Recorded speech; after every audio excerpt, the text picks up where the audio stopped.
Bueno, hoy me tocó a mí compartirles esta palabra y que la he titulado para que tome nota de prohibido regresar.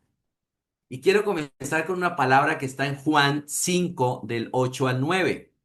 Dice que después Jesús regresó a Jerusalén para la celebración de uno de los días sagrados de los judíos.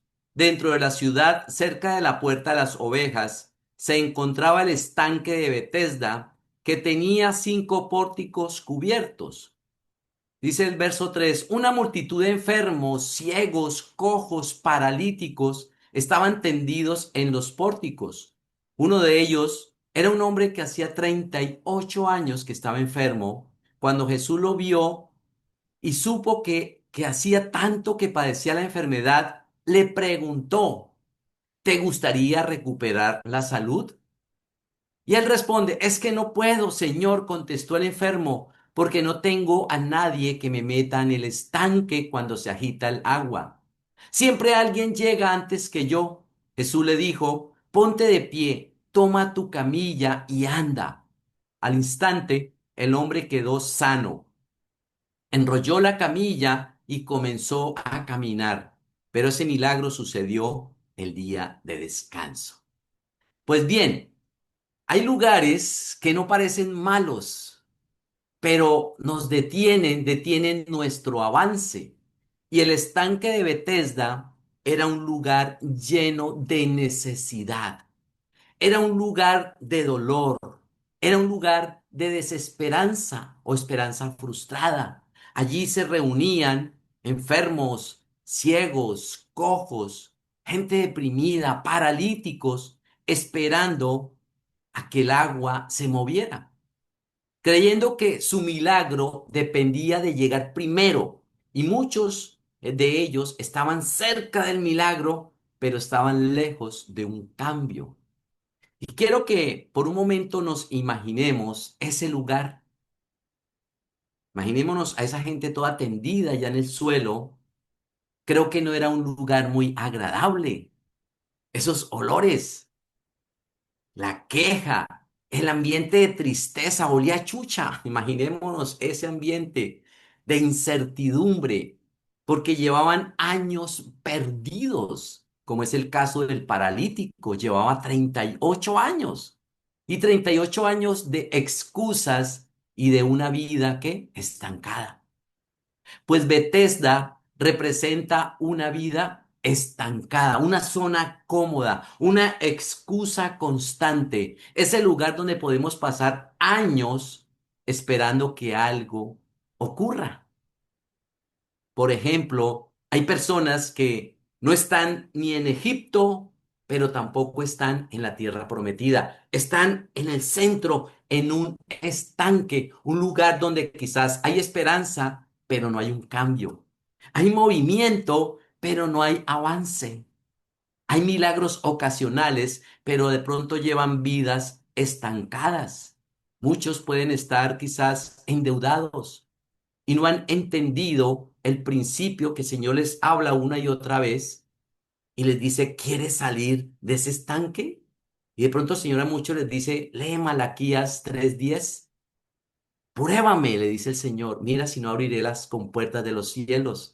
Hay personas estancadas allí, quizás todavía sufriendo con un pecado, con la infidelidad. Y ese hombre estaba acostumbrado a vivir postrado. Él dependía de otros. Y cuando apareció Jesús, él no le dijo: ay, pobrecito, quédate ahí y yo te atiendo. No, Jesús le da una orden directa, no una sugerencia. Le dice: ponte de pie, levántate. Con esa palabra Jesús rompe esa mentalidad de víctima y le da a entender: sal de ahí, de esa posición. Pobrecito yo. No, Jesús le dice: camina hacia una nueva vida, deja esa carga, deja esa camilla, deja ese lecho. Ese hombre llevaba 38 años con la misma excusa que le dio a Jesús: Señor, es que no tengo quien me meta al estanque. Excusas. Y hoy por hoy también nosotros podemos tener excusas. Es que yo soy así. Es que así es mi carácter, es que así es mi familia, es que nadie me ayuda.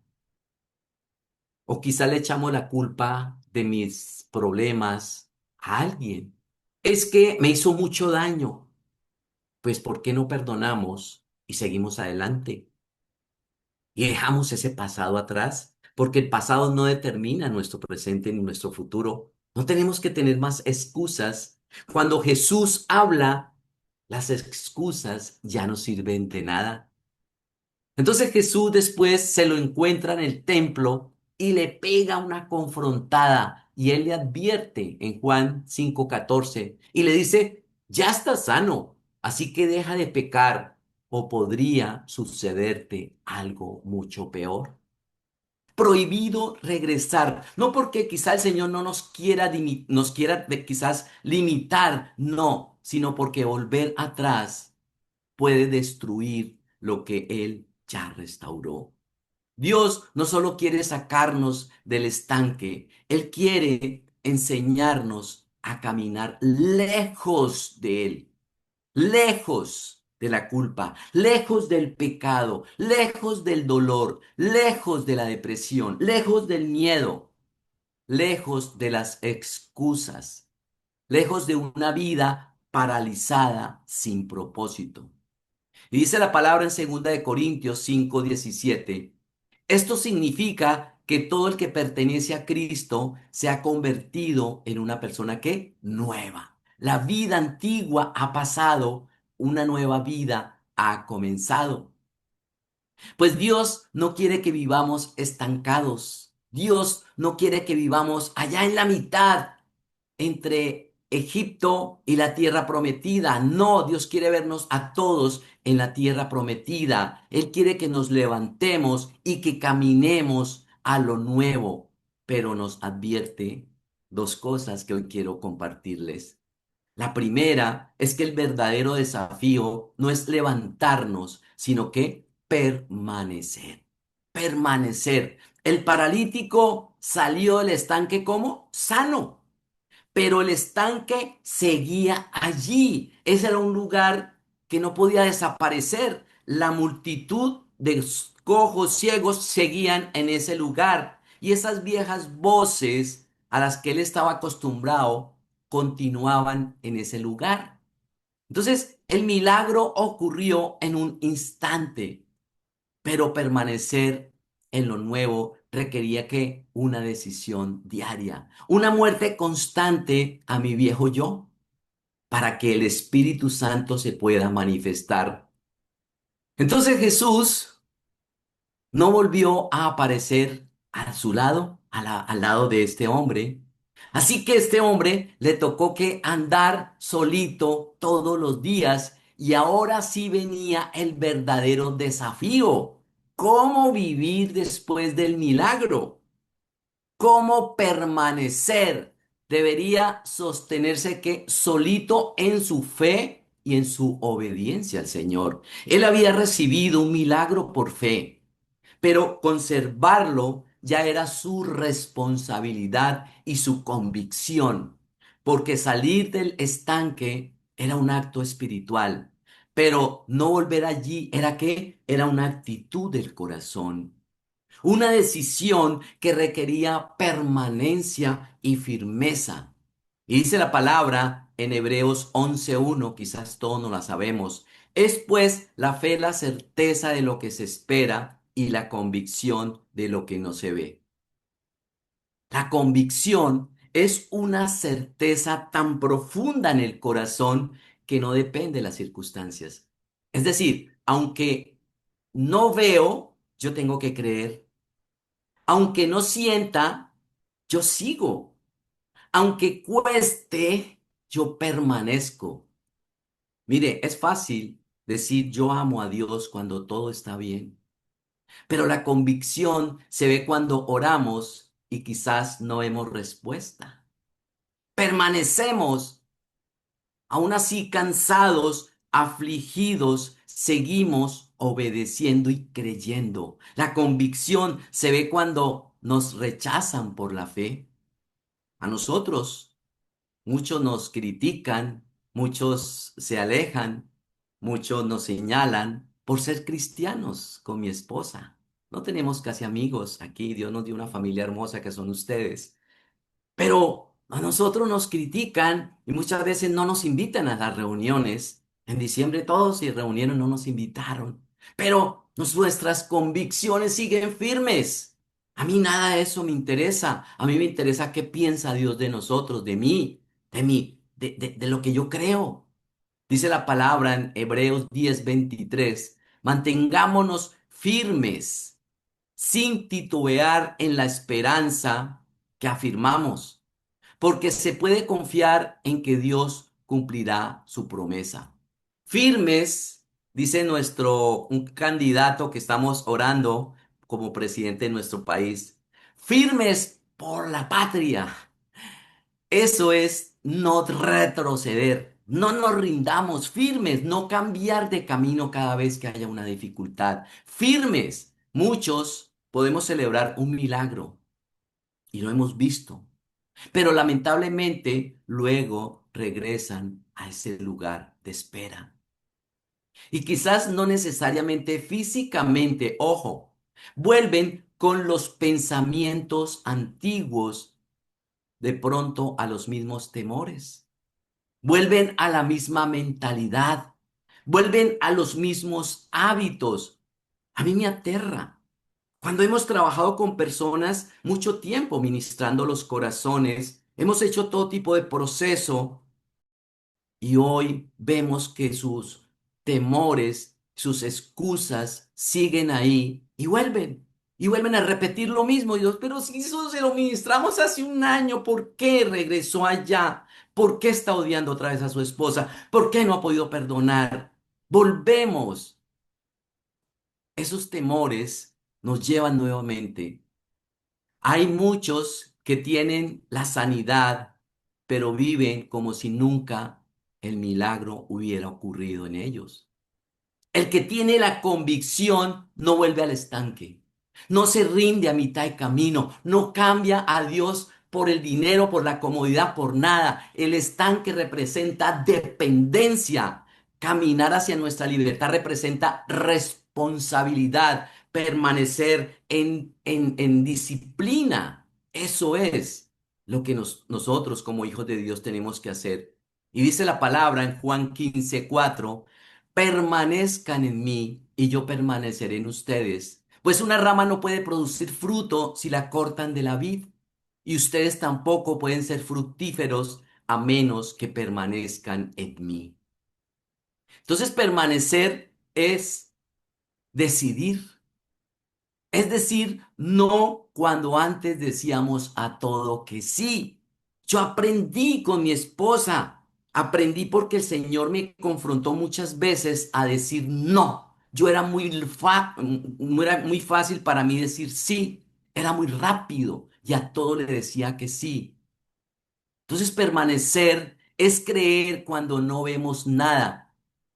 Eso es seguir cuando estamos cansados. No es de un día para otro muchas veces que las cosas cambien. Esto es toda una vida, es un proceso. Aquí hay personas que llegan a través de las redes y quieren que con una oración su vida cambie. Y yo les digo, pero mire, quédense aquí en el ministerio, porque esto es un proceso. Esto no es de un día para otro. Esto no es un rezo. No, esto es una vida de transformación, de paso a paso. Es un proceso. A veces no les gusta y se van. Eso es como cuando uno está haciendo un curso de, no sé, de inglés. Yo no puedo aprender de un día para otro. Yo necesito estar todos los días aprendiendo verbos, leyendo y hablando. La verdad, yo creo lo siguiente, familia. Sin disciplina no hay permanencia. Y sin permanencia no hay fruto.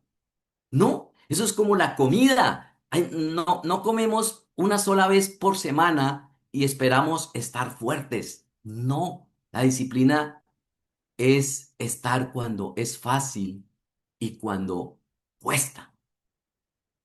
Muchos quieren el milagro, pero pocos quieren la vida que sostiene el milagro. Conozco muchas personas que han recibido el milagro. Ay, por fin Dios me dio ese trabajo que con tanto anhelo le pedí. Y luego dicen, el domingo no puedo ir a la iglesia porque tengo que trabajar. Y no se congregan. Entonces, dice la palabra en Hebreos 10:25, y no dejemos de congregarnos como lo hacen algunos, sino animémonos unos a otros, sobre todo ahora que el día de su regreso se acerca. Entonces, ¿qué pasa cuando nosotros dejamos de congregarnos? ¿Saben qué pasa, familia? Se debilita nuestra fe, se apaga nuestra sensibilidad espiritual, nos enfriamos, nos empezamos a desanimar y corremos el riesgo de volver al estanque. Y hay una frase que yo he escuchado que dice que las brasas juntas permanecen encendidas, pero separadas se apagan. Han cogido un carboncito solito, se apaga. Póngalo con 5 más y verá que se prenden todos. Entonces, congregarnos fortalece nuestra fe. Nos protegemos del engaño del enemigo. Nos mantenemos firmes, nos preparamos para los tiempos difíciles. Esto no es una obligación religiosa, no. Esto es una protección espiritual. El que se aparta se debilita, pero el que permanece acompañado, ¿qué pasa? Persevera. Hay un ejemplo en la Biblia, Daniel, ¿recuerdan la historia de Daniel? Eso está en Daniel 6, cuando puedan la leen. Daniel fue un joven que fue llevado cautivo a Babilonia, lejos de su tierra, lejos de su creencia, y aún en un ambiente pagano, él decidió que no contaminarse y permanecer fiel a Dios. Dios le dio gracia delante de sus autoridades y a él lo ascendieron, tuvo un cargo importante porque era un hombre sabio, era un hombre inteligente y Dios lo exaltó con los reyes, aquellos que no conocían a Dios. Y Daniel fue fiel cuando nadie lo veía.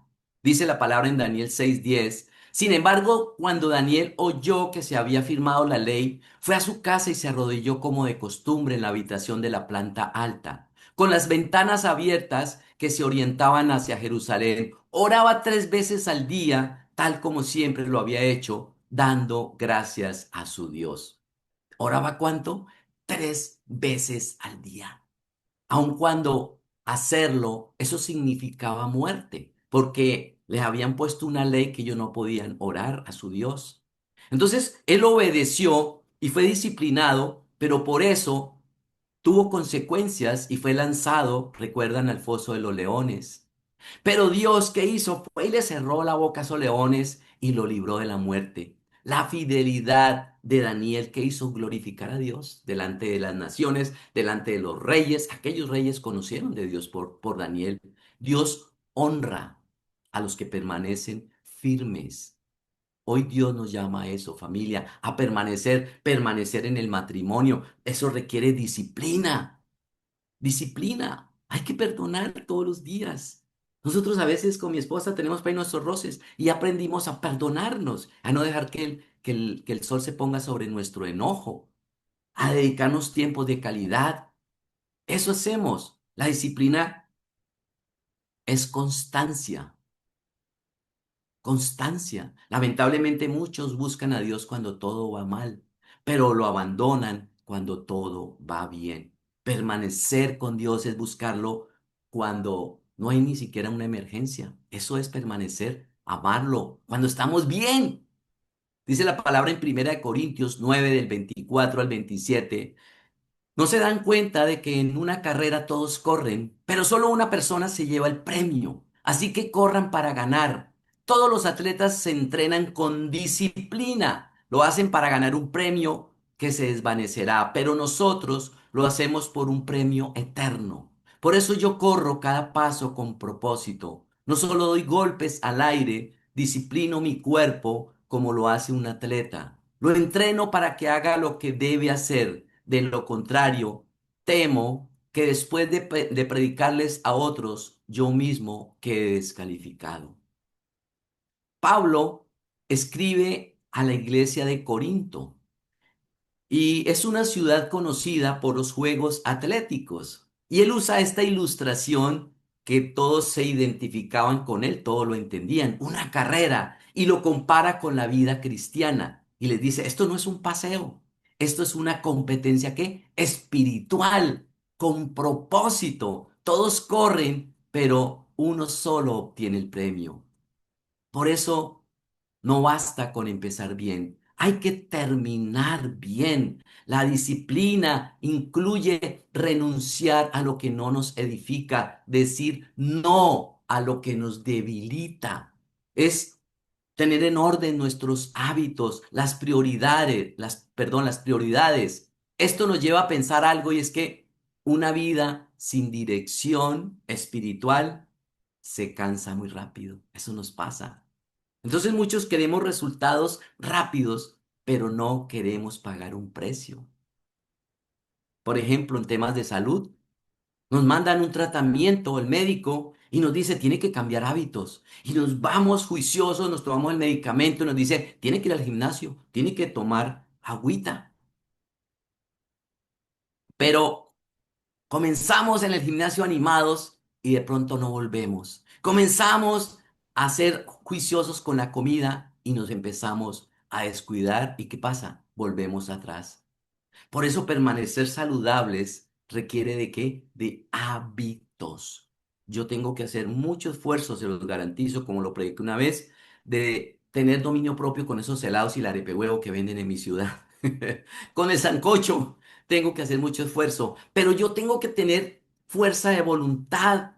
Yo tengo que creerle, Señor, y permanecer, porque yo necesito estar saludable. Y lo segundo es que el Señor nos advierte y nos dice que hay lugares que parecen familiares, pero son cárceles. Miren, el paralítico de Betesda, él conocía ese estanque mejor que nadie. Imaginémonos, 38 años, él se conocía todos los rinconcitos de ese lugar. Él no estaba atado allá con cadenas, no, él estaba atado a un lugar que parecía normal. Era su casa, ese era su entorno, su vida. Todo giraba en torno a ese lugar. Él permanecía todo el tiempo allí. Y había pasado tanto tiempo que dejó de ser un lugar temporal y se convirtió en su identidad. Entonces, quiero que pensemos en esto. Al principio, cuando él llegó a ese lugar, yo creo que no le gustaba mucho. No le gustaba y tal vez le dolía estar allí. Y después pasó el tiempo y quizás se empezó a frustrar porque no se podía sanar. Y quizás se empezó a cansar. Pero al final se volvió costumbre. Ya, esto es lo que me tocó a mí, 38 años. Y hay personas que se acostumbraron a vivir tristes o quizás otros amargados. Yo conozco una persona muy cercana que le pregunté a alguien en estos días, ¿qué es la vida de Julanita? Y no, se sigue igual de amargada. Ella pelea con todo el mundo. Ella le da la cabeza al marido. Entonces yo decía, se acostumbraron a vivir así.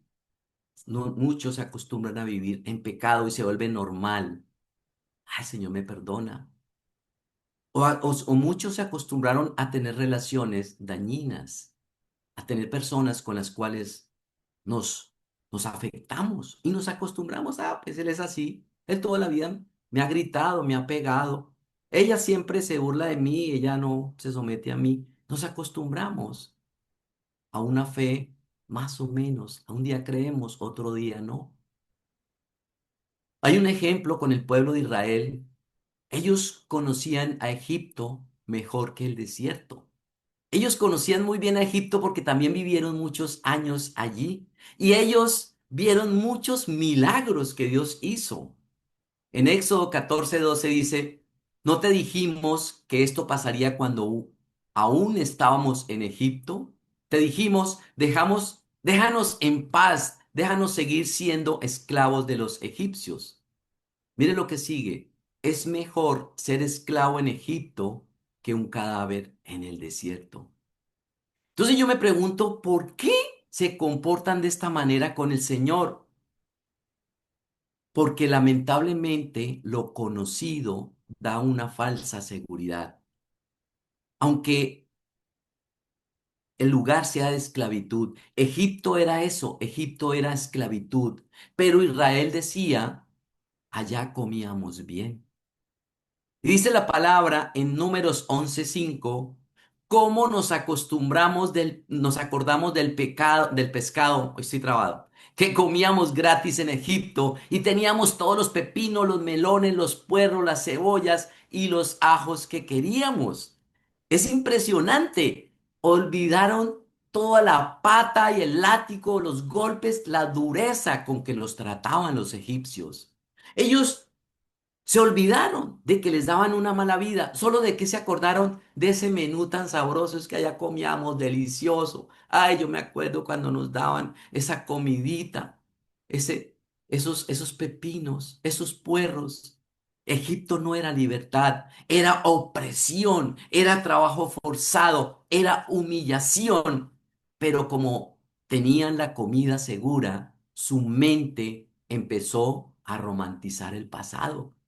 Menospreciaron los milagros que Dios había hecho. Menospreciaron cuando Él les mostró esos milagros, cuando abrió el mar, cuando les daba el alimento del cielo. Volver atrás no es solo retroceder, es decirle a Dios, prefiero lo de antes que lo que tú me prometiste. Eso es volver atrás. Y así funciona el corazón cuando se cansa del proceso.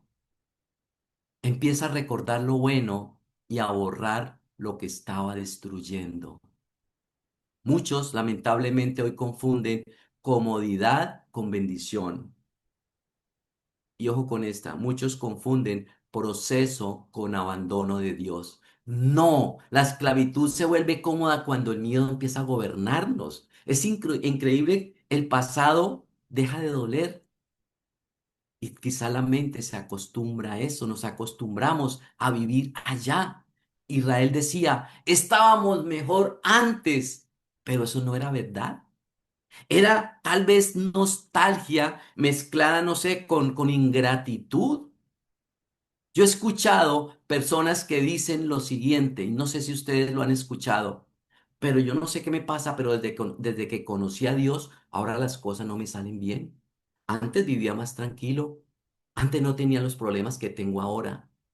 Pero ¿qué pasa? Cuando conocemos a Dios, creo que a todos nos ha sucedido esto. Dios tiene que organizarnos la vida. Dios tiene que meternos y tumbarnos la casa para volverla a construir. Y cuando uno tumba la casa, pues va a haber escombros, va a haber problemas, va a haber dificultades, por supuesto. Pero después del tiempo, cuando viene el proceso de reconstruir, viene nuestra libertad y vemos todo hermoso, vemos la vida de otro color. Pero nos cuesta ese proceso, queremos tumbar la casa, pero al otro día queremos que esté construida y así no funciona con Dios. Entonces, a veces lo más peligroso no es lo que nos hace daño de inmediato, sino lo que nos hace daño poco a poco mientras se vuelve normal. Y veamos esta historia en la Biblia. Eso está en Génesis 13:12. Dice, entonces Abraham se estableció en la tierra de Canaán y Lot movió sus carpas a un lugar cerca de Sodoma y se estableció entre las ciudades de la llanura.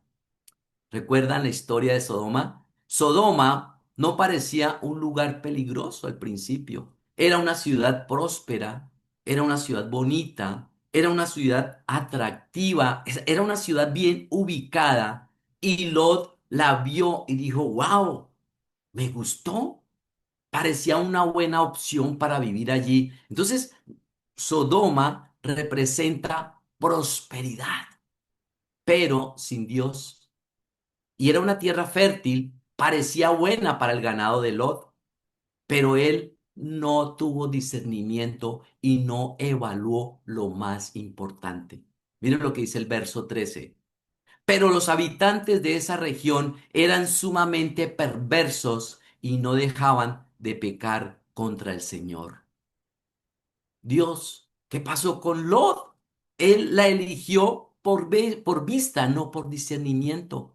Ojo, hay un dicho que dice, no todo lo que brilla es oro. Pero lo que parecía conveniente para él y su familia terminó siendo destructivo. Entonces pasó el tiempo y ese lugar se volvió ¿qué?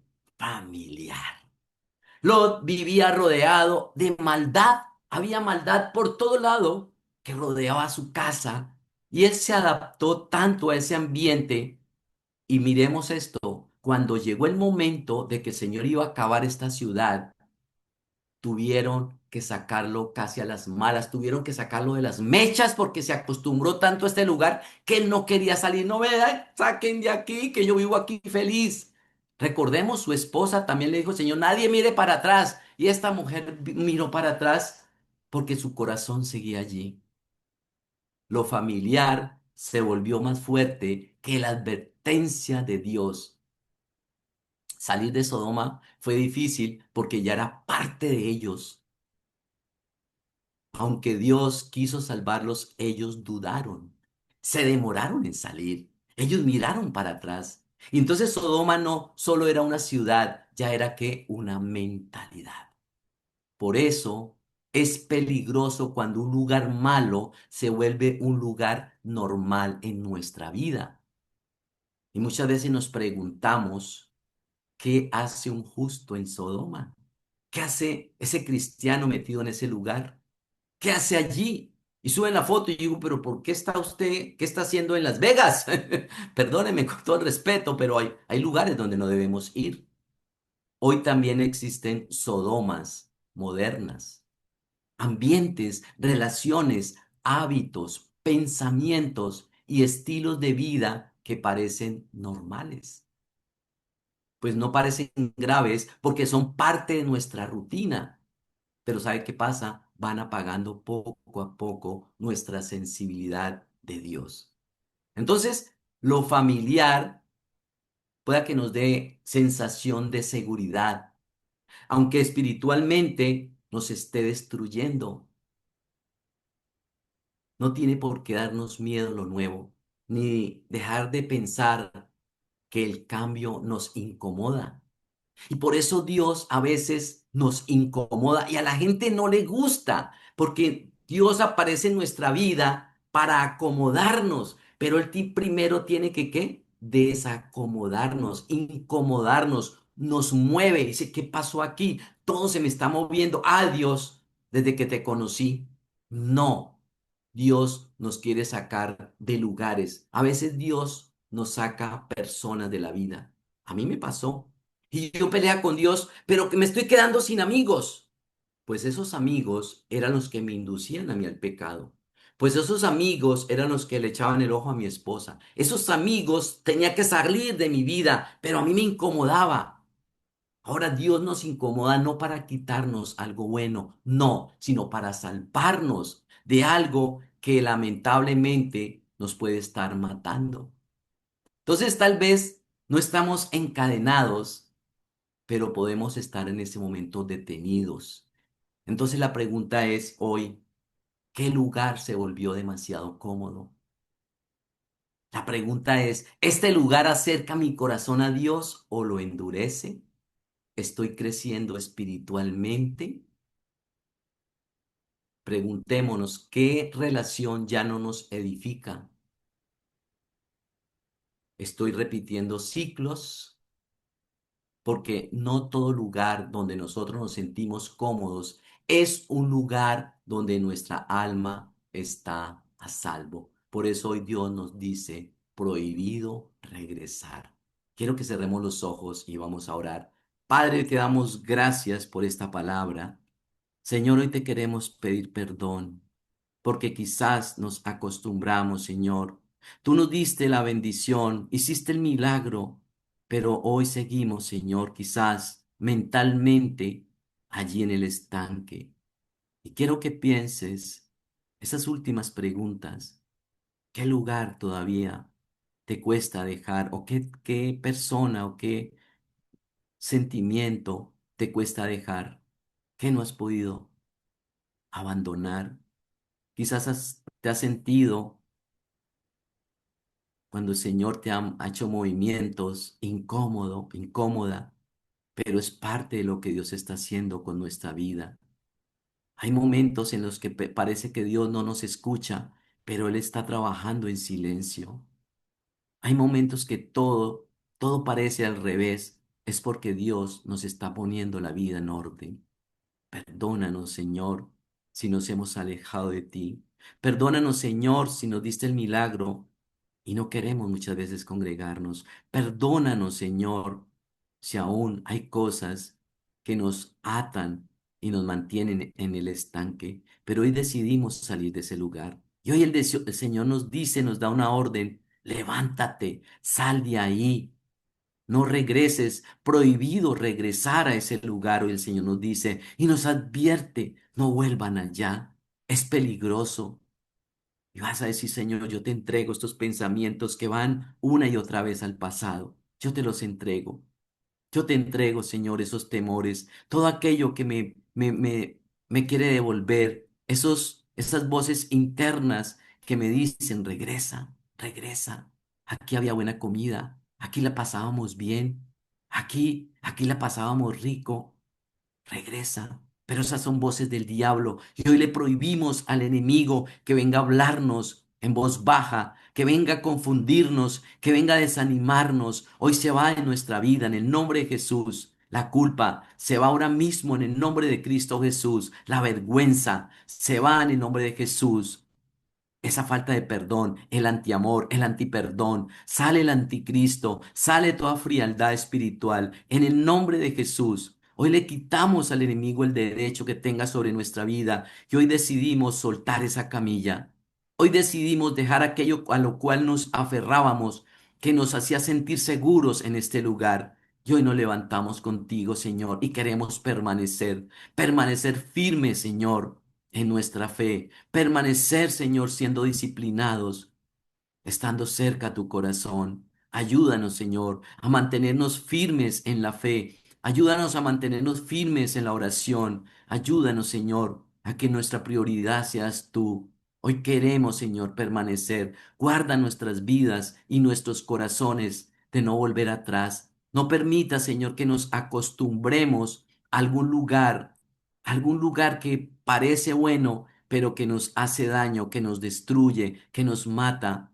Y si hay personas, Señor, que nos hacen daño, aléjalas de nosotros y guarda nuestros corazones. Guárdanos a nosotros los hombres y a los hijos de este ministerio, Señor. Guárdanos de todo mal, de toda tentación.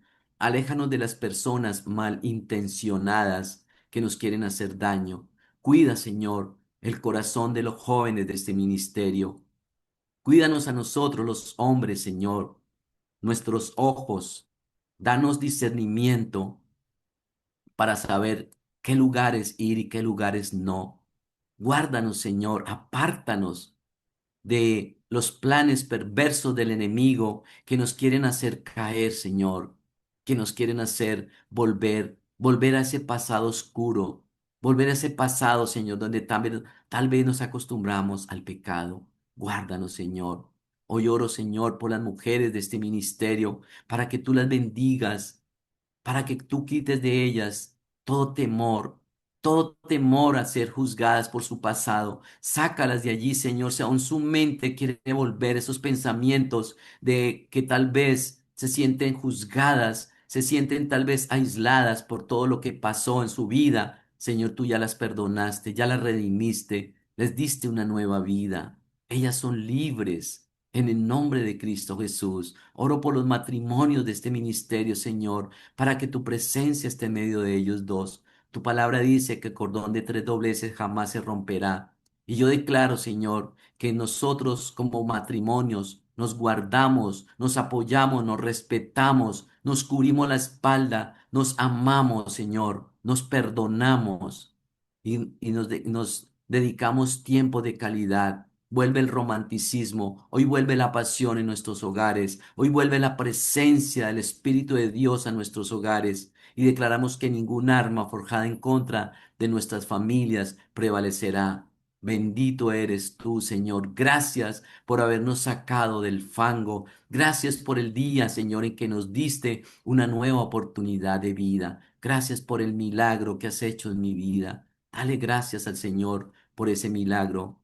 Gracias, Señor. Hoy quiero permanecer, quiero ser agradecido, Señor. No quiero volver atrás, porque volver atrás, Señor, es como no aceptar o no valorar ese milagro que tú hiciste, Señor. Hoy te doy gracias por el milagro. Gracias por el milagro de restaurar nuestro matrimonio. Gracias porque me sanaste, Señor. Gracias porque aunque hoy estoy en el proceso, yo sigo creyendo en ti, Señor. Mi fe no mengua, todo lo contrario. Yo sigo esperando en ti. Confío de que mi familia va a estar bien, de que mi esposa, mi esposo va a estar bien de salud.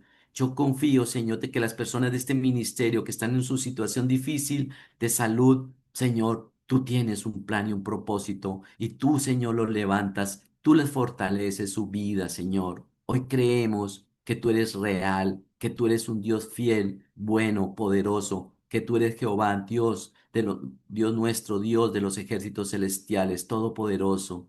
Gracias, Señor. A ti te damos la gloria, la honra y la alabanza. En el nombre de Cristo Jesús. Amén.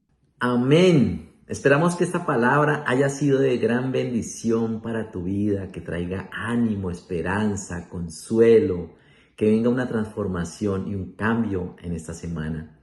Bueno, los esperamos martes 5 de la mañana oración. Recuerden, hombres, martes 7 p.m. reunión. Mujeres, miércoles.